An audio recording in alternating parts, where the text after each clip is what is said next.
6 of one, half a dozen the other. Okay. So the Na'vi do use natural poisons. Right. And they do have an affinity and ability to tap into kind of all of the flora and fauna all around Pandora for things like this, for hunting and for tracking.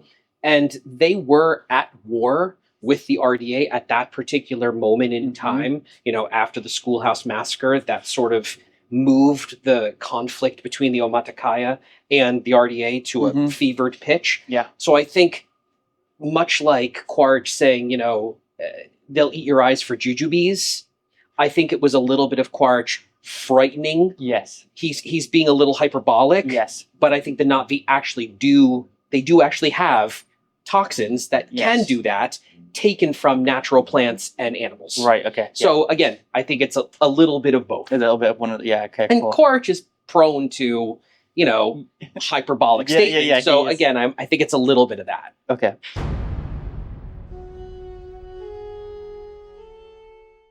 This is a big one. So yes and no. We will see feathers. Okay. But currently, and in Avatar 1, as has been discussed multiple times, and also in The Way of Water, anytime that our costume department, and now I'm getting into the real weeds here, anytime that Weta or our costume department are particularly creating any costume item with natural feathers, actual Terran feathers from Earth, those are looked upon as scales on Pandora from a development perspective. The in-world vernacular. So Neytiri's top in the first film, those are some type of scale or leaf. Okay. Within the in-lore world of Avatar, but they are manufactured with feathers, and they look like feathers, but they are not technically feathers. We will see in the future of the franchise, through derivative media and in the film sometime, feathers. Okay. There is not a map because we just haven't had, Jim hasn't worked with a cartographer that he likes with yet to actually map Pandora.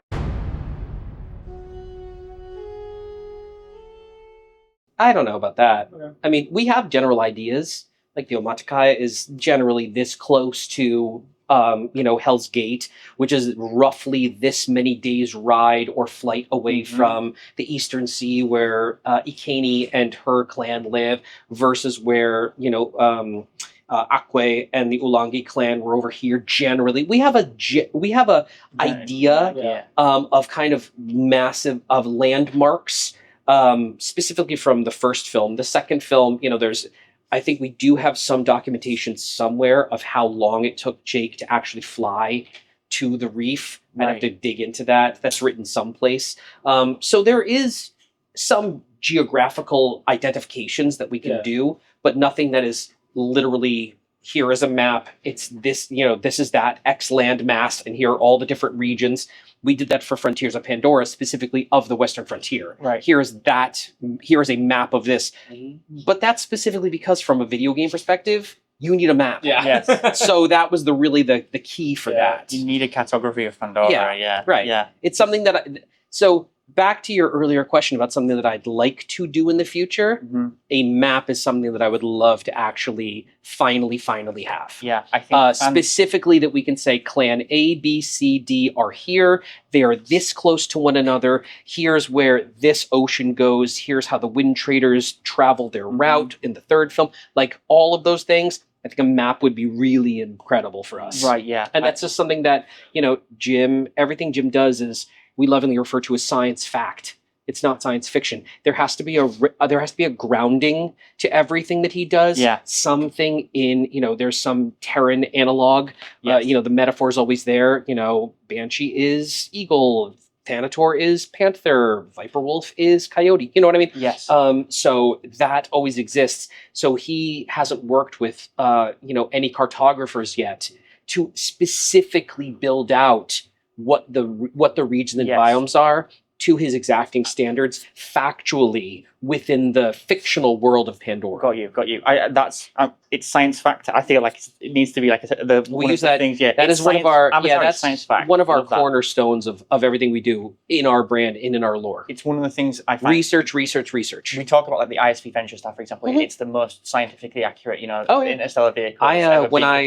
When I joined Lightstorm, I got the Pandorapedia, which is like this giant book. And then I received a bunch of notes from the writer's room. But then I also got a giant stack of papers from the NASA's JPL, Jet Propulsion Lab. Right. Okay. That Jim really worked with them. He was an advisor for them. Real, like how you would do real interstellar travel and how cryo would really work. Like Jim has data about that. And I try and pull threads of that whenever possible to put into all of our things, from our games to our books to all of our stuff. Yeah, I absolutely love Super that. fun. It's one of my favorite elements of the franchise is that that there's always got to be some plausible explanation. Oh, it has to be for anything that happens. Research. Yeah. There's no hand waving really in Avatar. The lack of hand waving, I think, in Jim's work in general is something that it grounds the everything. Very much so. Even down to the production where he doesn't make the camera do anything that he couldn't physically do. Yeah, like that's one of the things that I love the most about it. TBD. We haven't established the actual event timeline of 6 months, 8 months. Like it has not been crafted yet. Okay, and then the one that I'm not sure you can answer, but I'm going to ask it anyway. Is do we know the difference in time between 2 and 3? Yes. Can you tell us? I do. You do? No. Okay. I cannot tell you. That's what I guessed. We'll find out. I think it's it's in the in December 19th, 2025. Yeah, everyone will find out. We'll know.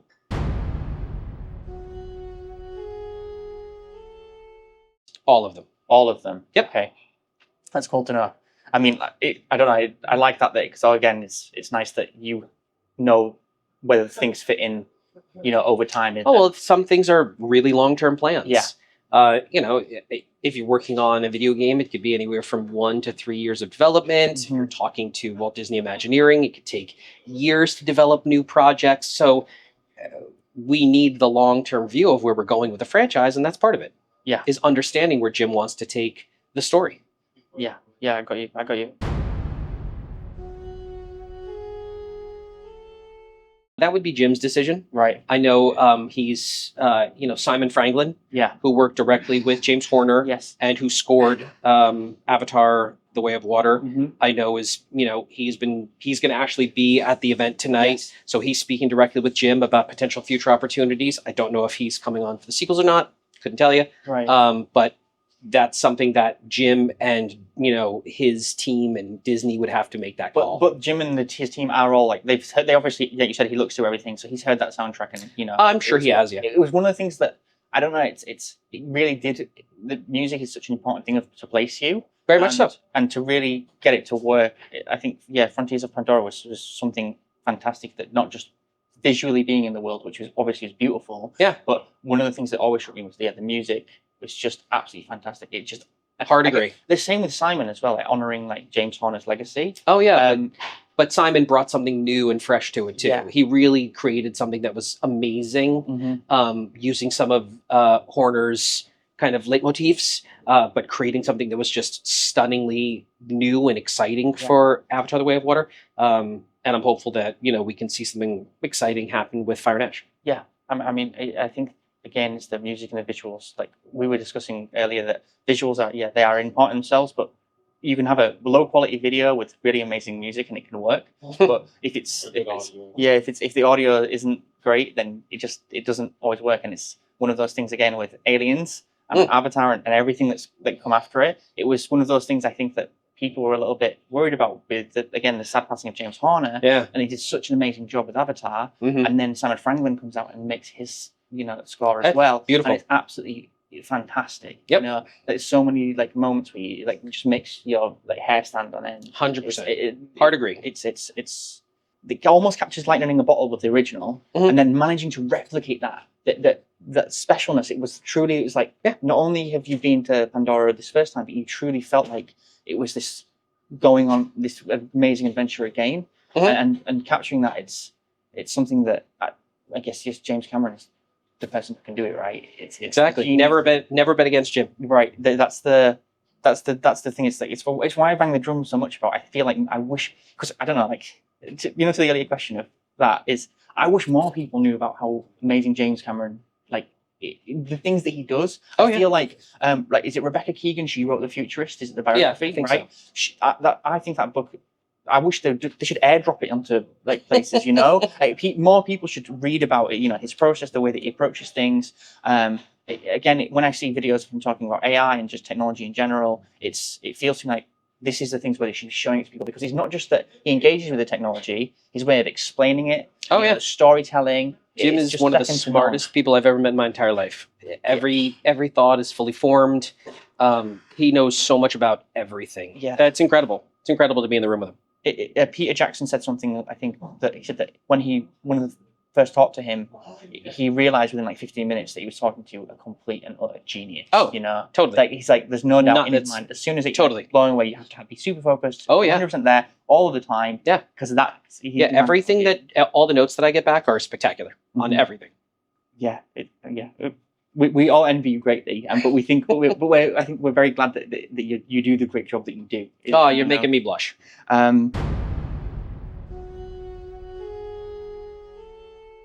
Maybe. Okay.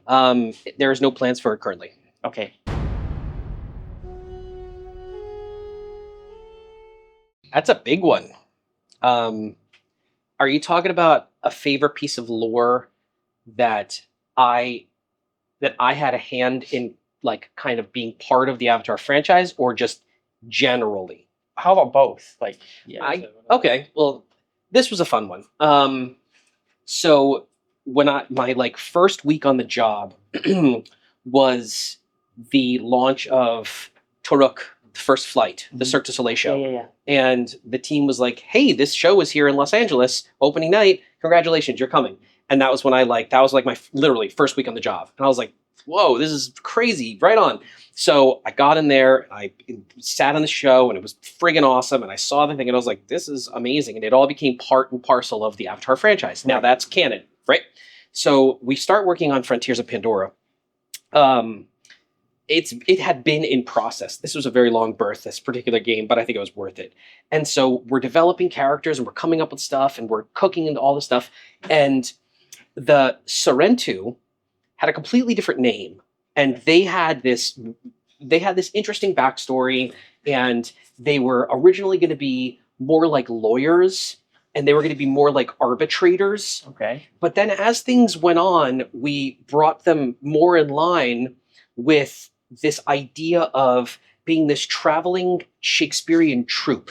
Okay. Where the Sorrentu, kind of the historical Sorrentu, would be embedded within the Nutvi clan, a single Sorrentu. Yeah. And they would basically stay there for a year or a season, and they would learn the history and the lore and the stories of that particular clan. Right.